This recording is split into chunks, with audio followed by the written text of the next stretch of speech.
박 대통령이 쳐놓은 이 프레임에 별로 복잡하지도 않습니다. 이번에는 입법 프레임을 박 대통령이 치고 있다가 빨리 법 통과시켜라 법 통과시키다가 국회가 아무것도 안 하고 놀면서 몇 년째 이런다 이래가 경제 죽겠다. 그 입법 요구 프레임에 이번에 이제 안보 프레임까지 하나 더 걸었죠. 그게 뭔가 하면 테러 방지법 통과시켜라, 뭐 북한 인권법 통과시켜라 이런 거 아니겠습니까? 야당은 두 개 다 안 한다고 하면서 국회에서 필리버스터를 합니다. 어제 뭐 야당은 뭐 필리버스터가 거리로 이렇게 확산이 되어서 광주에서는 거리 연설에 뭐 수미 의원 후원이 폭증하고 어쩌고 하는데요. 그거 아무 자고도 필요 없는 건 이 지지자들 모아놓고요. 가수가 열성 팬들 한 몇백 명 모아놓고 보면 온 세상이 자기 팬인 것 같지요. 근데 실제 별 인기는 없습니다. 어디 가가요 리사이틀 한 번 열 만큼도 안 됩니다. 그 팬 숫자가요. 그래서 소수의 열광적인 지지를 보고 그것을 그야말로 국민 전체의 지지로 착각하면 거기서 이제 착시 현상이 발생해서 국회의원이 골병되는 겁니다. 정치인이 그래가 망합니다. 오늘날 친노가요. 왜 이걸 하려 그러면 당 내부의 싸움에서는 잘 이기지만은 외부 싸움에서 잘 못 이기는가? 그건 친노가 그 친노 주변에 있는 한 10여만 명의 열성 지지자들의 착시 현상의 노예가 돼 있다는 겁니다. 자, 어떤 신문에 제목이 이래 나왔습니다. 박 대통령의 입법 압박에 대해서 야당이 판판이 깨진다. 분열되고 전략 부재로서 항상 끌려간다.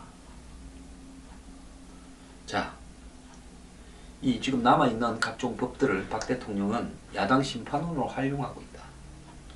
박 대통령의 입법 압박에 야당이 철저하게 깨지고 있다. 결과적으로 박 대통령의 독주에 힘을 실어주는 역할을 하고 있는 평가다. 남아있는 법안은 총선에서의 야당 심판론으로 활용될 걸로 보인다. 그러니까요. 제가 말했잖아요. 야당이 대통령이 요구하는 법을 노동관계법부터 시작해서 서비스 산업 뭐 발전 기본법을 통과시켜주면서 독소조항에 이런 게 있는데 이거 고쳐라. 마지막으로 부탁한다. 그래도 안 해준다면요. 1년 통과시켜줄게. 1년 뒤에 안 살아나면 책임져라. 1년 뒤에 노동구조가 개혁이 안 되면 책임져라고 해놓고 깨끗하게 통과시켜줘놓고 나중에 대선 전에 역공을 하면 야당이 칼자루를 쥘지도 모릅니다. 근데 그래 안 합니다. 자, 지금 야당이 또 테러 방지법을 가지고 필리버스터를 벌이고 있고요. 이 선거구 획정을 위한 선거법 통과 문제 때문에 뭐 조만간 중단할 거다 이런 이야기도 있는데 오늘 뭐 이 협상이 아직도 뭐 크게 진전은 되고 있지는 않습니다. 어쨌든 박 대통령이 연전연성의 압박을 성공하고 있다. 지금 이 언론은 야권 신문입니다. 그래서 박 대통령이 본격적으로 관심 법안 통과를 주문한 것은 작년 11월 달 이 한중 FTA의 문제와 함께 당시에 오랫동안 계류되어 있던 관광진흥법, 국제의료사업지원법, 서비스산업발전기본법, 노동개혁법 등을 요구했는데요. 그래서 박 대통령이 구체적으로 이것이 국회에 얼마 동안이나 계류되고 있다. 이것이 통과되었을 때 넣을 이 투자와 일자리 규모가 얼마다. 이렇게 이야기하면서 압박을 했지요. 그래서 특히 한중 FTA는 발효가 늦어져서 관세 효과를 못 보는 그 대상자들을 앞세워서 압박을 했습니다. 결국 한중 FTA 관광진흥법, 국제의료사업지원법 등은 통과가 되었습니다. 뭐 야당이 주장하던 문제들에 대한 지적은 그대로 남아 있었죠.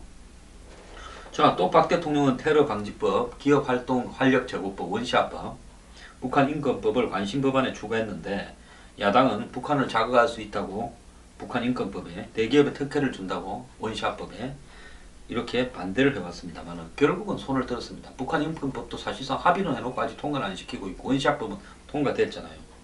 테러 방지법 역시 상정 이후에야 통과를 저지하겠다고 나섰지만 너무 늦었다는 겁니다. 자, 정부가 서비스산업발전기본법과 노동개혁법은 야당이 워낙 강력하게 맞서고 있어서 통과가 쉽지 않겠지만은 박 대통령 이 두 개가 통과되기보다는 차라리 통과 안 되기를 바라고 압박용으로 쓸 가능성이 더 크다는 겁니다. 다 해주고 나면 압박할 게 없지 않습니까? 그래서 박 대통령은 남은 두 법이 고용률 70%를 달성하기 위한 필수라고 주장하고 있는데 총선을 앞두고 경제 문제를 들어서 정권 심판론을 들고 나올 야당이 오히려 발목을 잡혔다는 부분입니다. 그러니까 이 법을 통과 안 시켜줘서 고용과 성장의 확대 기회를 놓쳤다는 야당 심판론이 오히려 제기되고 있고 지금 국민들한테 정권 심판론과 야당 심판론을 이렇게 어느 쪽이 보면 야당 심판론이 좀 우세하다고 제가 어제 말씀을 드렸지 않습니까? 그래서 이렇게 무기력하게 정책 대응을 제대로 못하는 부분에 대해서 야당의 정책 전문가들도 한탄하고 있고요. 모 전직 고위인사는 야당이 반대만 하는 게 아니라 적극적으로 상임위에서 의견을 개진하고 그 다음에 국민한테 문제점을 알린 다음에 여당이 수적 우위로 압박을 하면 통과시켜놓고 나중에 책임을 묻겠다고 가는 것도 방법인데 왜 저런지 모르겠다. 자, 지금 한편으로 이 문제하고는 별개로 더민주당은 총선 이슈를 경제 문제로 전환하기 위해서 안간힘을 쓰고 있다. 제가 이야기를 했잖아요. 지금 제기되고 있는 안보 이슈나 법안 이슈를 깨끗이 정리해버리고 야당은 경제 문제에 매몰돼야 된다는데 정리도 못하고 있으면서 전략지를 돌면서 경제 콘서트를 하고 있다는 거 아닙니까? 그런데 이런 경제 콘서트를 통해서 박근혜 정부의 경제 실정을 총선 이슈로 이제 부각시키려고 한다고 그러는데요. 더민주당은 24일부터 더불어 경제실천 본부를 만들어서 전국 주요 지역을 돌면서 경제 콘서트를 개최해가지고 현 정부의 경제 정책을 비판하면서 유능한 경제 정당의 면모를 보여주고 경제 이슈를 전면에 띄우겠다. 경제로서 바람몰이 하겠다. 이렇게 생각을 하고 있답니다. 그래서 지금 이 지난 선거에서 득표 격차가 3% 미만인 근소하게 승부가 난 24개 지역을 전국에 선택해서 돈다는데요. 그런데 이제 이렇게 하는 부분이지만은 과연 이것이 지금 알려지고 있습니까? 저도 지금 처음 봤어요. 아무도 잘 모릅니다. 그냥 생각만 떠도는 거예요. 자, 그 다음에 당에 유능한 경제정당위원회라는 게 있나 본데요. 매일 현 정부의 실정 한 가지를 지적을 하고 그에 대한 대안을 제시하는 이런 캠페인도 하겠다는데 SNS에 저는 아직 이 캠페인을 보지를 못했습니다.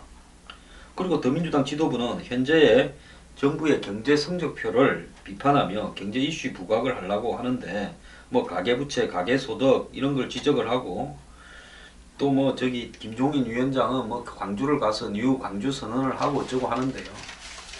야당은 제가 볼 때 지금 많이 하는 방향이 틀려먹었습니다.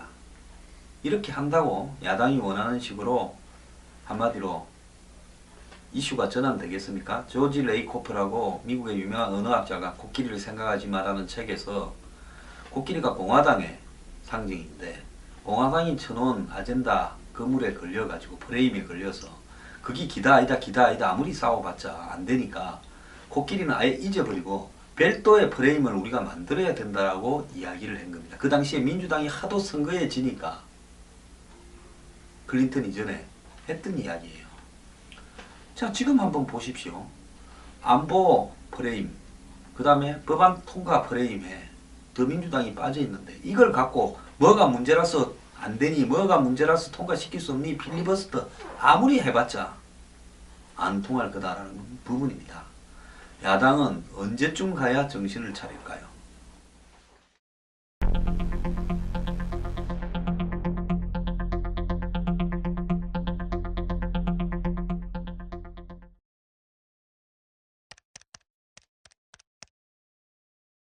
여야가요 오늘 10시에 필리버스터를 해소하기 위하고 그 다음에 이 선거구 획정안을 합의는 했지만 법으로 통과를 안 시켰지 않습니까?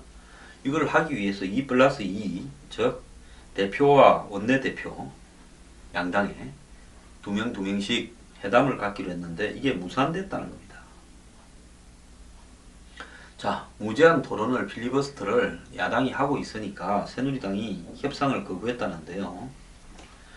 자, 합의점을 찾지 못했다는데 그 본질적인 이유는 테러 방지법에서 야당은 독소 조항을 없애야 된다 이렇게 주장하는데 새누리당은 이미 수정안이 발의된 거다. 애초에 원안이 아니라 야당이 주장하는 문제에 대해서 그 아까 그 보호관찰관 문제 이런 어떤 부분이 다 이렇게 반영이 됐기 때문에 곤란하다 이런 입장을 보이고 있습니다.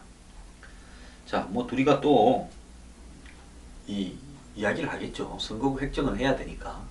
그래서 선거구 획정위 선관위에서 이제 선거구 획정안을 전국에 새로 생기고 없어지고 이런 지역별로 어떻게 쪼개고 하는가 하는 걸 다 완료해서 넘기게 되면 그때 또 회담을 할 것 같습니다. 보세요. 선거구 획정 합의만 돼 있지 아직도 법적으로 완결된 게 아닌 상태가 지금 지속되고 있는 겁니다. 그래서 김무성 대표가 23일 날 급해가지고 이것만 덜렁 합의를 해놓고 그 이후의 대책은 여전히 지금 합의가 안 되고 있는 겁니다.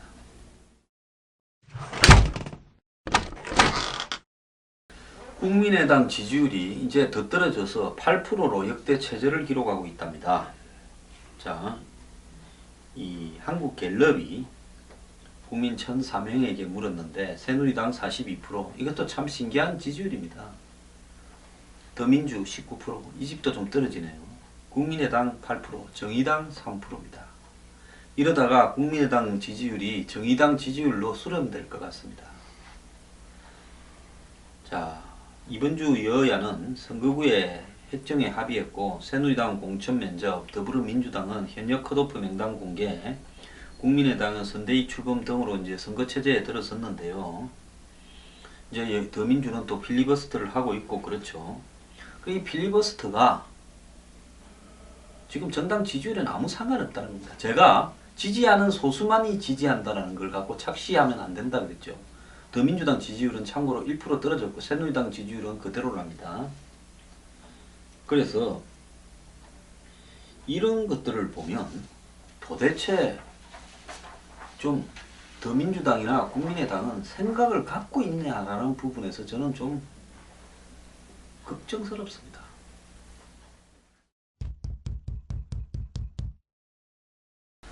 안철수 의원이 송호창, 지금 공천 컷오프된 송호창을 영입하자라고 국민의당에 이야기하니까 천정배는 모실 이유가 없다, 이렇게 이야기를 했습니다. 자, 두 당 대표 간에요, 이 말이 지금 안 맞습니다. 이 천정배 대표는 국회의원 공천 받는데 아무 지장이 없는 사람인데 당내 여러 정치적 패권에 의해서 희생된 사람은 받는다, 이렇게 이야기를 했는데 이 송호창이 정치적 패권에 의한 희생자인지가 안철수 천정배가 보는 시각이 달라요. 자, 안철수 의원이 아마 송호창한테 전화를 했는데 지금 전화도 본인이 안 받고 있답니다. 그래서 이런 상황에서 이 안철수 천정배 두 사람이 벌이는 이 논쟁이 무의미한 거 아닌가, 저는 그런 생각이 듭니다.